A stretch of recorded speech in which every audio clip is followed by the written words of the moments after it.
2000년 전 유대교는 철저히 두려움에 기반한 종교였습니다.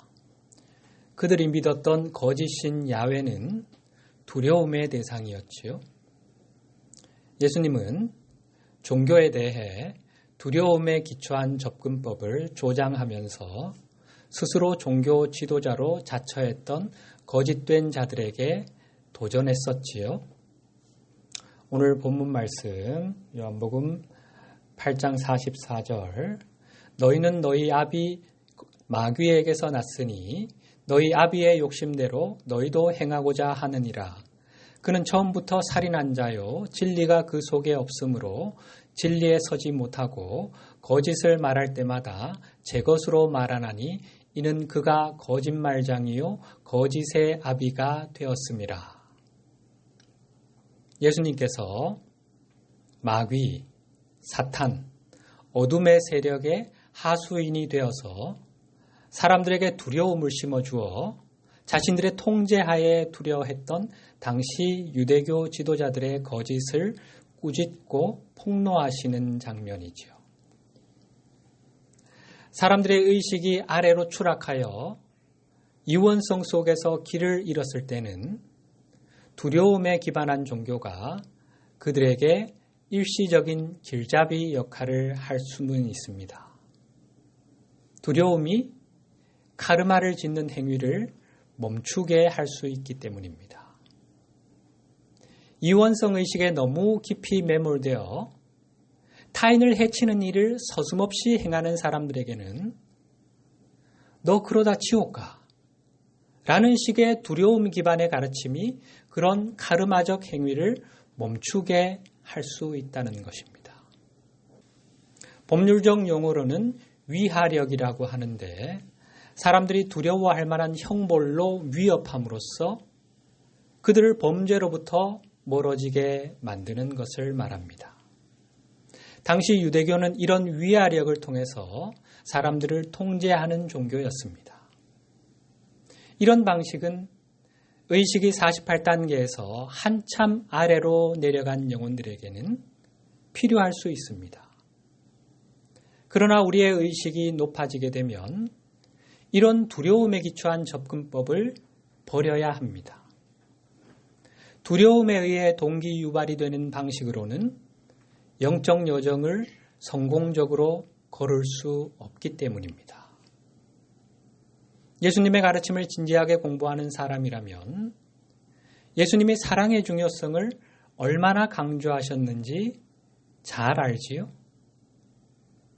예수님이 주신 메시지의 핵심은 우리가 이원성 의식에서 벗어나서 그리스도 의식에 가까이 다가서는 만큼 두려움으로 삶에 접근하는 상태를 벗어나서 그것을 넘어서게 된다는 것입니다. 그리스도 의식을 향해 가는 영적 여정을 걸어감에 따라 우리는 삶에 대해 두려움이 아닌 사랑으로 반응하기 시작합니다. 예수님이 당신의 삶과 가르침을 통해서 우리에게 보여주려 하신 영적 여정에서의 핵심 요소는 사랑으로 모든 상황에 반응하는 방법을 배우는 것입니다. 비록 경직된 형식적 종교가 의식이 낮은 사람들에게는 도움이 되는 측면이 있기는 하지만 영적 구도자들에게는 별로 가치가 없음을 알아야 합니다. 진지하게 영적 여정을 시작한 영혼들은 자신의 모든 행위, 물리적 행위를 비롯해서 우리의 새 상위체를 통해 투사하는 모든 것이 사랑에 의해 동기 유발이 되도록 두려움 기반에서 사랑 기반으로 옮겨갈 필요가 있습니다. 쉽게 말해서 지옥불이 두려워서 어떤 행위를 하거나 하지 않는 것이 아니라 하나님과 삶과 자기 자신과 타인을 사랑하기 때문에 그렇게 하게 되어야 한다는 것입니다. 주님을 만나기 전 바울은 삶에 대해 세상에 대해 두려움으로 반응하는 영혼이었습니다. 그는 자신과 생각이 다르고 신념이 다르다는 이유로 교회를 박해하고 주님의 제자들을 핍박했지요. 이러한 공격성의 근저에는 두려움이 자리하고 있습니다. 모든 폭력성의 뿌리는 두려움입니다. 에고는 익숙하지 않은 것, 낯선 것, 새로운 것을 두려워합니다. 이미 확보해 놓은 안정적인 자신의 자리, 지위, 자신의 기득권이 위협받는다고 느끼기 때문입니다. 그 두려움의 에너지가 견디기 힘들 만큼 내 오라장 안에서 커지면 폭력적인 방식으로 표출되게 됩니다. 자신을 위협하는 그 상대를 제압하거나 제거함으로써 자기 안의 두려움을 해소하려는 거지요. 저 존재들이 사라져야 내가 마음이 좀 편하겠어. 저들이 있는 한 내가 견딜 수가 없어. 두려움에서 비롯된 겁니다. 예수님을 십자가에 못 박은 유대교 지도자들의 심리적 메커니즘 역시 이런 것이었습니다. 이처럼 삶에 대해 철저히 두려움으로 반응하던 그 바울이 주님을 만난 후 두려움 기반의 접근법에서 사랑 기반의 접근법으로 옮겨가게 되지요. 주님의 사도가 된 후로 바울은 유대인들로부터 극심한 박해를 받게 되지요. 회심하기 전 자신이 주님의 제자들에게 행했던 그대로 되돌려받게 됩니다. 그런데 그런 견디기 힘든 외부의 자극에 대한 바울의 반응이 어떠했습니까? 자신을 그토록 핍박하는 그 유대인들을 향해 바울이 어떤 마음을 품었을까요? 어떻게 반응했지요? 로마서 9장 2절과 3절을 쉬운 성경 버전으로 내게는 큰 슬픔이 있고 내 마음속에는 고통이 쉴 새 없이 밀려옵니다. 나는 내 동포, 내 동족을 위해서라면 나 자신이 저주를 받아 그리스도로부터 끊어져도 좋다는 각오가 되어 있습니다. 자신과 신념이 다르다는 이유로 무자비한 폭력을 행사하던 그 바울의 고백이 맞나 의심이 들 정도지요. 그리스도의 도를 박해하던 지난날의 자신과 똑같은 행태를 자신을 향해 일삼고 있는 자기 동족들을 바라보며 눈물 어린 고백을 쏟아내고 있습니다.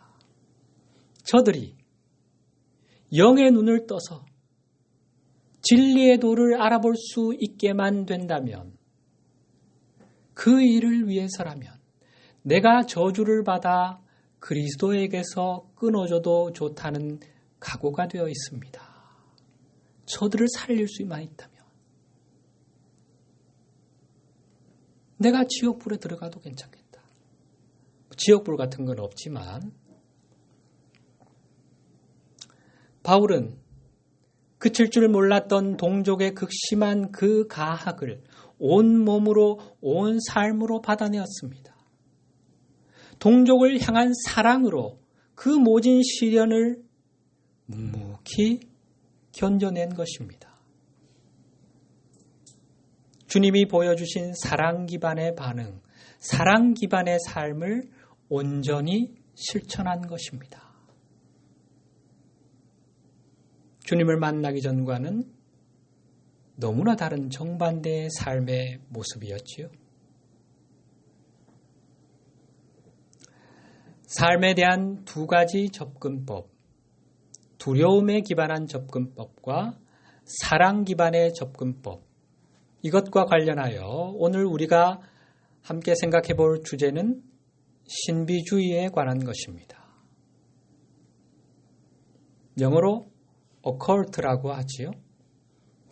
이 단어는 과학으로 설명할 수 없는 초자연적인 현상이나 영혼, 사후세계, 마법과 같은 것들을 가리키는데 주로 사용되는 용어입니다. 문화, 예술, 특히 영화에서 흥미로운 소재로 자주 활용되기도 하지요. 긍정적인 의미보다는 주로 부정적인 의미로 사용되는 경향이 있습니다. 그러면 우리가 영적 스승으로 따르고 있는 예수님의 삶과 가르침은 어컬트와 어떤 관련이 있을까요? 예수님은 신비주의자였을까요? 신비주의 스승이십니까? 영적 여정을 걷는 구도자라면 진지하게 물음을 던져보아야 할 중요한 주제 중 하나입니다. 우선 어컬트의 사전적 의미를 살펴보는 것으로 시작해 보십시다. 표준국어 대사전에는 과학적으로 해명할 수 없는 신비적, 초자연적 현상 이렇게 정의하고 있지요. 위키백과에서는 물질과학으로 설명할 수 없는 숨겨진 지식을 탐구하는 학문 이렇게 정의하고 있습니다. 이러한 정의를 염두에 두고 신약 성경을 읽어가다 보면 예수님의 삶과 가르침의 거의 모든 부분이 어컬트와 깊은 관련을 맺고 있음을 알 수 있습니다. 2000년 전 예수님께서 세상에 오시어서 보여주신 삶과 가르침의 많은 부분이 인간의 이성이 이해할 수 있는 영역을 넘어서는 신비적, 초자연적인 것이었습니다. 지구상의 대다수 사람이 가진 소위 정상적인 의식 상태라고 하는 이원론적 마음의 상대성을 통해서는 예수님의 삶과 가르침을 도저히 이해할 수 없습니다. 따라서 예수님에 관한 성경의 모든 기록들은 예수님을 신비주의 스승으로 낙인 찍는 데 사용될 수 있습니다. 이것은 2000년 전 유대교인들이 예수님을 붙잡아 재판에 회부하고 십자가에 못 박을 때 행한 일이었습니다.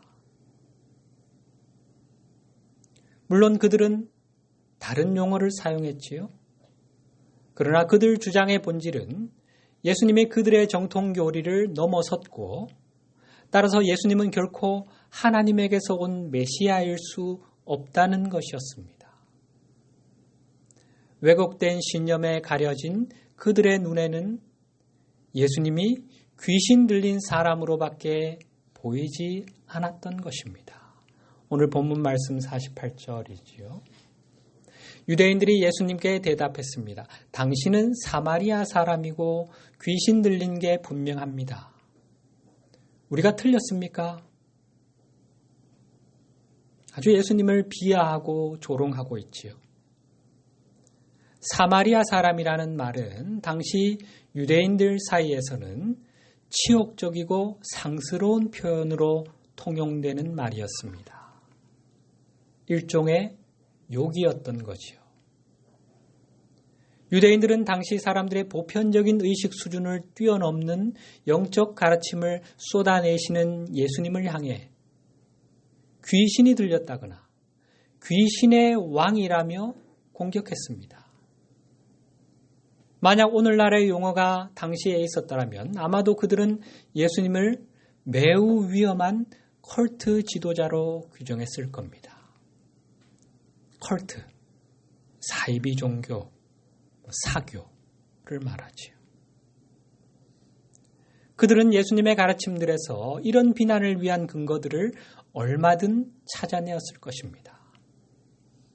예수님을 사교 집단의 교주라고 비난할 만한 근거로 삼았을 법한 예수님의 가르침들 중 하나를 볼까요? 마태복음 10장 37절에서 39절 말씀.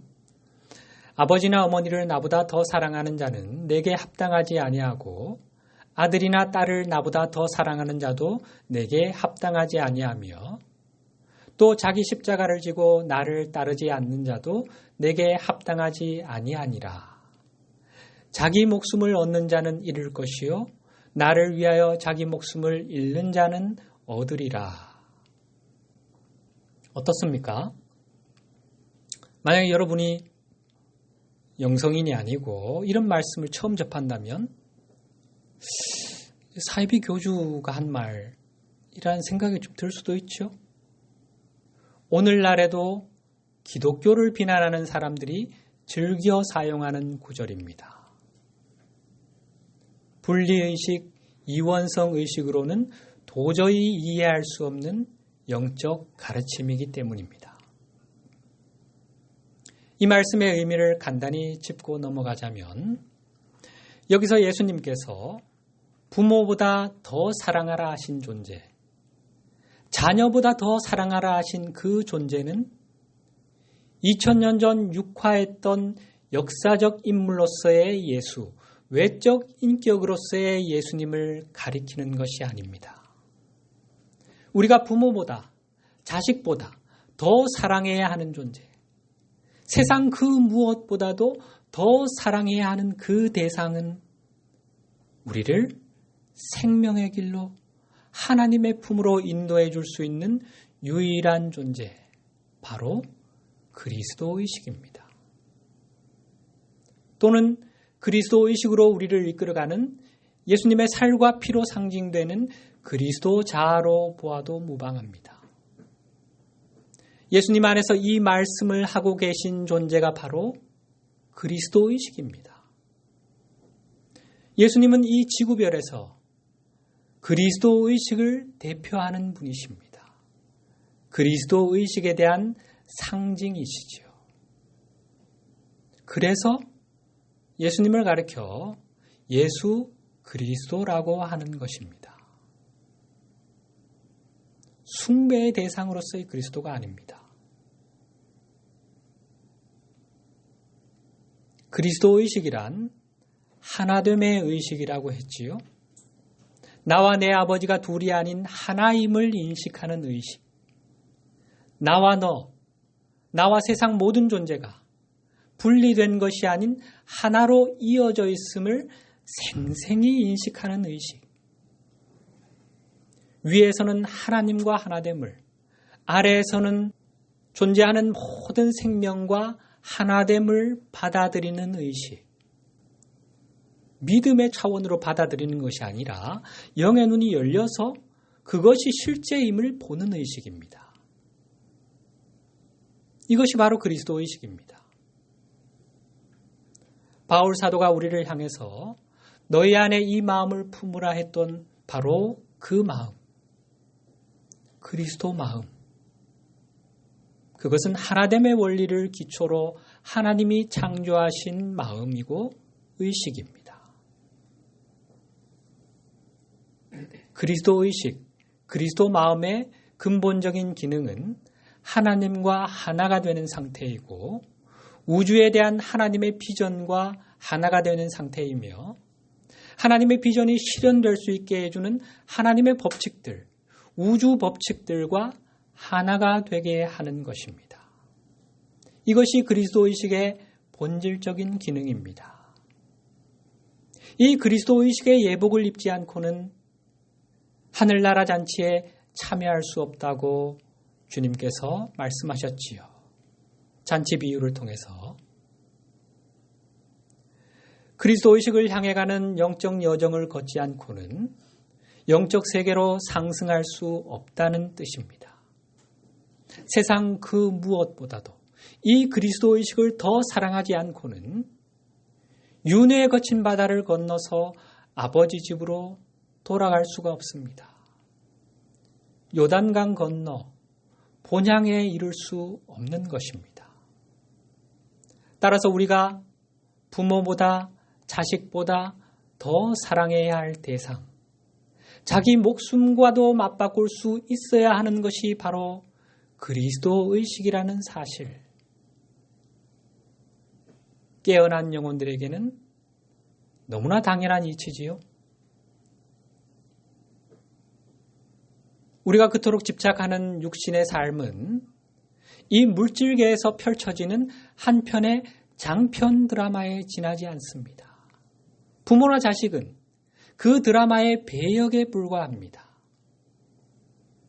삶이란 드라마에 너무 깊이 몰입하다 보니 자기 목숨에, 혈육에 그토록 집착하게 되는 것입니다. 여러분이 영적 여정을 걸으면서 이제 자신의 의식을 48단계 위로 끌어올리고 본격적으로 자아 통달의 과정을 걷게 되면 지금 말씀드린 이 그리스도 의식이 막연하게 추상적인 대상이 아니라 내 의식이 깨어나면서 저절로 이 감각이 깨어나게 됩니다. 이 그리스도 의식에 관해서는 앞으로도 계속해서 그 깊이를 달리해가면서 살펴보게 될 겁니다. 본론으로 돌아와서 오늘날 지구상에서 예수님의 대리자라 자처하는 기독교 지도자들 역시 정통 기독교 교리를 넘어서는 것은 어컬트이며 그것은 마귀에서 온 것이라고 주장합니다. 그들의 이러한 주장은 두려움에 기반한 접근법에서 비롯된 것이라고 할 수 있습니다. 신비주의, 어컬트는 진리에 반한 것이며 마귀에게 속한 것이라는 생각은 진실과는 거리가 먼 왜곡된 주장입니다. 신비주의는 단순히 인간의 정상적인 이해를 넘어서는 것을 의미하며 사실 이것은 하나님께 속한 것이라고 할 수 있습니다. 여러분, 인간의 논리로, 이성으로 하나님을 설명할 수 있습니까? 물질과학으로 하나님을 증명할 수 있습니까? 만유의 대주제이신 하나님을 이 인간의 머릿속에 집어넣을 수 있습니까? 신의 존재와 섭리, 은총, 그리고 영적 스승님들의 존재와 우리를 향하신 그분들의 사랑, 그분들이 우리를 도우시는 방법, 그분들이 전해주시는 진보된 계시들, 어느 것 하나 과학적으로 해명할 수 있는 것이 있습니까?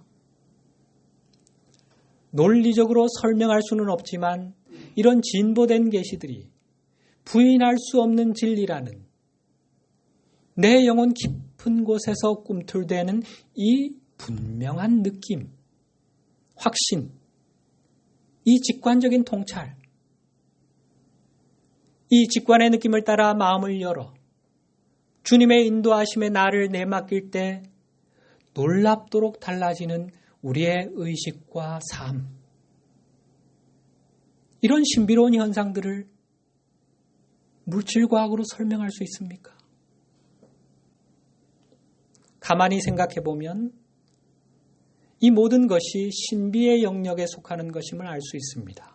이런 모든 것들을 사탄의 것으로 매도함으로써 거부한다면 우리는 어둠의 세력이 지금껏 우리를 가두어온 정신적 감옥에서 한 걸음도 벗어날 수 없게 됩니다. 오늘날의 기독교는 2000년 전 예수님을 십자가에 못 박은 정통 유대교와 거의 흡사한 형태의 종교, 두려움 기반의 종교가 되었습니다.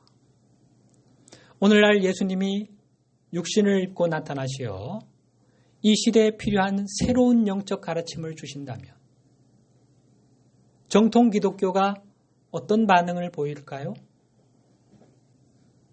예수님을 컬트 지도자, 사이비 종교의 교주로 매도하지 않겠습니까? 2000년 전 유대교가 보인 반응과 크게 다르지 않을 겁니다. 실제로 오늘날 예수님에게서 오는 진보된 계시들, 우리 영의 눈을 뜨게 해주는 진리의 소리를 마귀의 것이라고 비난하는 사람들이 많이 있지요.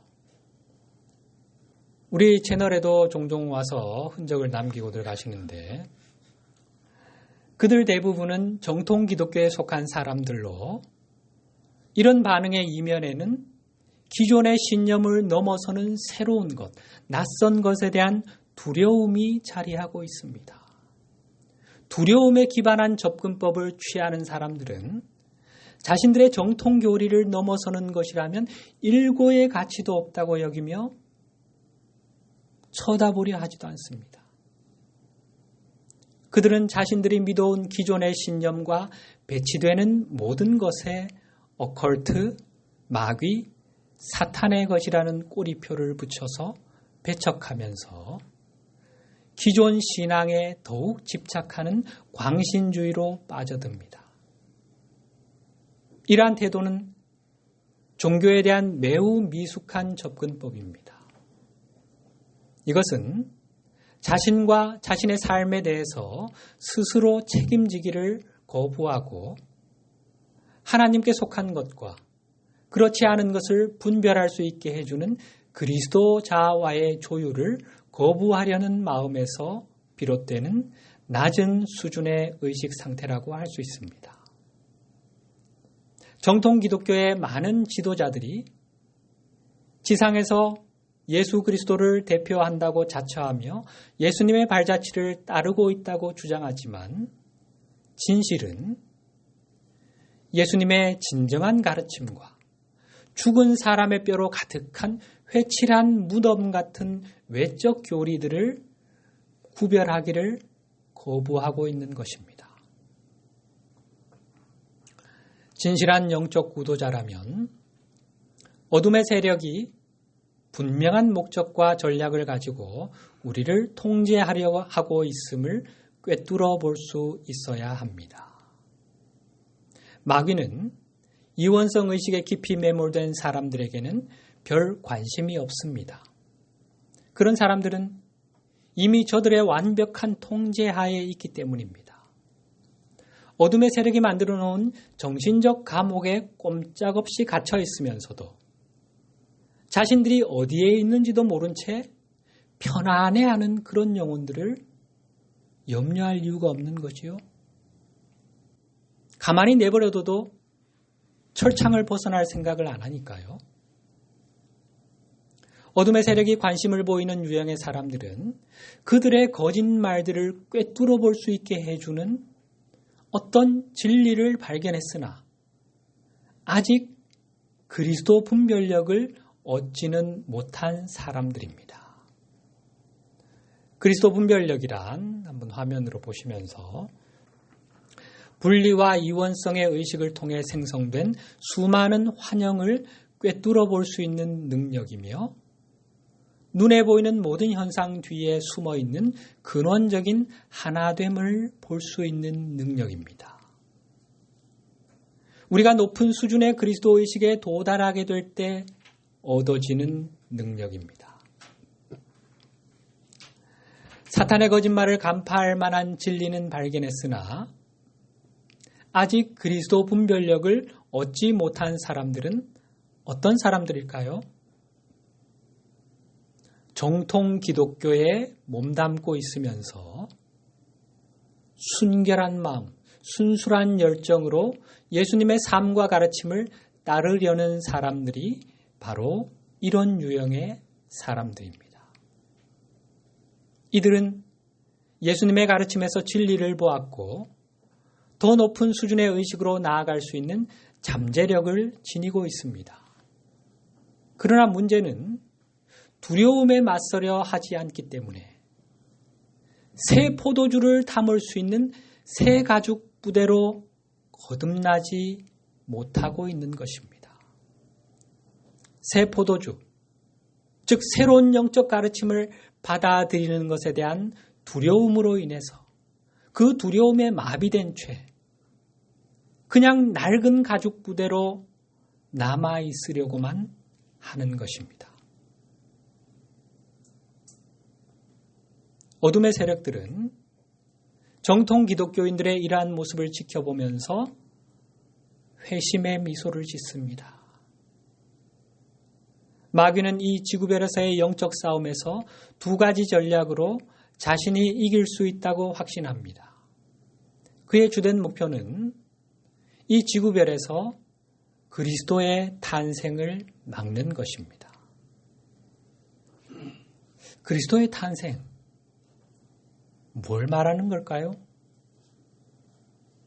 예수님께서 세상에 오신 주된 목적은 그리스도가 되는 길을 시범 보이는 것이었습니다. 즉 그리스도 의식을 향해 가는 영적 여정을 당신의 삶으로 친히 보여주심으로 당신의 길을 따르는 사람이라면 누구나 그리스도가 될 수 있다는 사실을 알려주시는 것이 주님께서 성육신하신 가장 중요한 이유였습니다. 한 사람이 이룬 것은 모두가 할 수 있다. 영적 세계의 법칙입니다. 그래서 주님께서 나를 본받으라, 나의 길을 따르라 하신 것입니다. 따라서 그리스도의 탄생이란 예수 그리스도를 본받아 높은 수준의 그리스도 의식에 도달함으로써 자기 안에 그리스도 신성을 깨우는 사람이 이 지상에 나타나는 것을 말합니다. 이것은 곧 그리스도의 재림을 의미하는 것이기도 합니다. 예수님은 결코 예전과 같은 물리적인 몸을 입고 다시 오시지 않습니다. 예수님은 그리스도 의식을 성취한 그 영혼들의 의식을 통해 당신을 다시 세상에 드러내실 겁니다. 그것이 그리스도의 재림입니다. 사탄이 가장 두려워하는 것이 바로 이것입니다. 이 지구별에서 그리스도 의식을 성취함으로써 그리스도의 반열에 이르는 사람들이 우후죽순처럼 생겨나는 것. 어둠의 세력들이 이것을 두려워하는 이유가 뭘까요? 그들은 예수님의 예를 통해 그리스도가 된 존재들을 통제할 수 없다는 사실을 알았기 때문입니다. 이 지구별에서 임계 수치에 이르는 사람들이 그리스도 의식을 성취하게 되면 인류의 집단 의식과 이 지구별의 에너지 진동수가 빠른 속도로 높아지게 됩니다. 그러면 어둠의 세력들은 더 이상 그 진동을 견딜 수 없게 되어 자신들이 공중권세를 잡았던 이 지구별을 떠날 수밖에 없습니다. 마귀가 그리스도의 탄생, 그리스도의 재림을 그토록 두려워하는 이유를 아시겠지요? 그래서 저들은 수단 방법을 가리지 않고 필사적으로 이 일만은 막으려고 하는 것입니다. 이를 위해 마귀가 사용하는 필승의 전략 중 하나가 바로 사람들의 두려움을 이용하여 기존의 정통 신앙에 집착하게 만드는 것입니다. 전통적인 교회, 교리에 충성하도록 만드는 것이지요. 정통 기독교는 예수님이 하나님의 유일한 아들이라고 주장하지요. 유일한의 방점이 찍히지요. 예수님을 이 우주에서 유일무이한 그리스도라고 주장합니다. 따라서 그분 외에는 그 누구도 그리스도의식을 감히 얻을 수 없습니다. 그리스도의식을 성취함으로써 하나님과 하나가 되겠다고 생각하는 것 자체를 신성모독으로 여깁니다. 지난 세월 어둠의 세력들이 우리 인류의 무의식 깊은 곳에 심어놓은 대표적인 거짓말 중 하나지요. 마귀가 사람들을 겁주어 이 거짓말을 받아들이게 할 수 있는 한 그는 자신의 감옥 속에 사람들을 계속해서 가둬둘 수 있습니다. 지금껏 우리가 감쪽같이 속아온 그 거짓말이죠. 마귀가 자신의 승리를 확신하는 또 하나의 전략은 우리로 하여금 이 시대에 필요한 새로운 영적 가르침을 거부하도록 만드는 것입니다. 많은 기독교인이 분별력을 발휘하기를 거부하면서 정통 교리들을 넘어서는 진보된 계시를 들으려고 하지 않는다는 것은 안타까운 현실이지요. 물론 그들 중에는 이런 태도가 필요한 경우도 있다고 했지요. 자신의 삶과 영적 성장에 대해서 스스로 책임질 만큼 성숙하지 못한 영혼들은 전통적인 종교에 더 머물러 있는 것이 필요할 수 있습니다. 지난 2월 5일에 올린 강론에서 우리는 영혼의 성장 단계에 관해서 살펴보았지요. 거기서 신에 관해 혼란스러워하는 생명 흐름들이 있었지요. 이들은 하나님과 인간과 삶에 관한 보다 높은 이해에 도달할 수 있는 길이 있다는 사실을 깨닫고는 마음을 돌이켜 아버지 집으로 돌아가겠다고 결심한 영혼들입니다. 그런데 문제는 이들 내면에 너무 깊은 상처를 안고 있다는 것입니다. 그 상처들은 이들이 영적 여정에 매진하기 어렵게 만듭니다. 너무 큰 상처를 안고는 영적 여정을 가기가 쉽지가 않습니다. 따라서 이런 영혼들은 영적 여정을 시작하기에 앞서 먼저 상처를 치유하는 것이 필요합니다. 내면의 상처가 어느 정도 치유될 때까지는 기존의 자리, 즉 전통적인 종교의 틀 안에 좀 더 머물러서 안정을 취하는 것이 도움이 될 수 있습니다. 내 내면에 어떤 깊은 상처와 해결되지 않은 그런 불균형이 있는지를 한번 가만히 살펴보시고 일단 그것을 치유하는 것이 먼저 급선무다라고 하시는 분들은 기존의 종교적인 그런 환경이나 급격한 변화를 주지 않는 그런 환경 속에서 일단 마음의 상처를 치유하는 일에 집중할 필요가 있습니다. 그러나 이 시대에는 자신의 영적 진보를 위해서 더 높이 올라가야 하는 영혼들이 많이 있습니다. 그런 영혼들은 정통 교리를 뛰어넘는 진보된 계시에 마음을 열 수 있는 단계로 나아갈 필요가 있습니다. 만약 이들이 두려움으로 인해 이런 도전을 주저한다면 그들의 영적 성장은 정체될 것이고 결국 어둠의 세력들의 감옥 속에 눌러앉아 계속해서 그들의 통제하에 머물 수밖에 없게 됩니다. 깨어나는 영혼들이 더 이상 두려움에 기반한 종교에 머물러서는 영적 진보를 이룰 수 없는 시점이 옵니다. 영적 여정에서 진전을 이루려면 새로운 영적 가르침에 마음을 여는 용기를 발휘해야 합니다. 물론 그것은 위험이 따르는 일이지요. 심령계에서 오는 왜곡된 영적 가르침에 마음을 열 위험을 감수해야 하는 일임은 분명합니다. 그러나 넘어지는 것을 두려워해서는 결코 걷는 법을 배울 수 없다는 것이 삶의 기본적인 진리입니다. 진실한 마음으로 구하고 찾고 두드리면 반드시 영적 스승이 나타나서 길을 인도해 주실 겁니다. 예수님이 약속하셨지요. 구하고 찾고 두드리라. 열릴 것이다. 어떤 종교든 그것이 오히려 우리의 구원을 막는 장애물이 될 수 있다는 사실을 우리는 마음에 새겨야 합니다.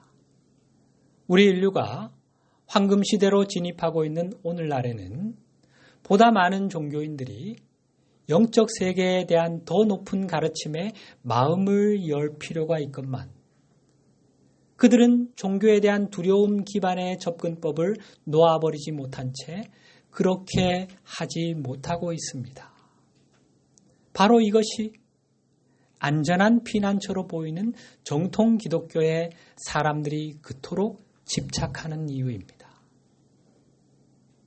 오늘날 주님께서 당신의 음성을 알아들을 줄 아는 메신저들을 통해서 진정한 영적 가르침들을 전하시는 이유가 바로 여기에 있습니다. 이런 기독교인들이 잘못된 영적 메시지에 미혹되지 않고 참 목자의 음성에 마음을 열 수 있게 하시기 위함이 주님께서 이런 가르침들을 널리 공개하시는 이유입니다. 여기서 우리는 예수님의 딜레마를 보게 됩니다. 주님은 우리가 더 높은 의식의 단계로 올라서는 것을 도우시기 위해 우리에게 정통교리를 넘어서는 가르침을 주셔야만 합니다. 그렇죠? 그러나 많은 기독교인이 정통교리를 뛰어넘는다는 바로 그 이유로 인해 이러한 가르침에 어컬트, 악마, 마귀, 사탄의 것이라는 꼬리표를 붙여 외면하고 배척한다는 거죠. 예수님은 당신도 이 문제를 해결할 수 없다고 하십니다. 예수님의 깊은 딜레마입니다. 영혼들의 자유의지에 고개 숙일 수밖에 없으며 그들이 더 나은 결정을 할 때를 기다릴 수밖에 없다고 하십니다. 왜 그렇지요? 자유의지에 대한 존중은 창조주께서 정하신 이 물질계의 절대 법칙이기 때문입니다. 주님은 우리가 먼저 깨어난 우리가 사람들의 마음을 여는 일을 돕는다면 우리의 도움에 고마워하실 거라고 말씀하십니다. 우리를 통해 우리와 함께 일하시길 원하십니다.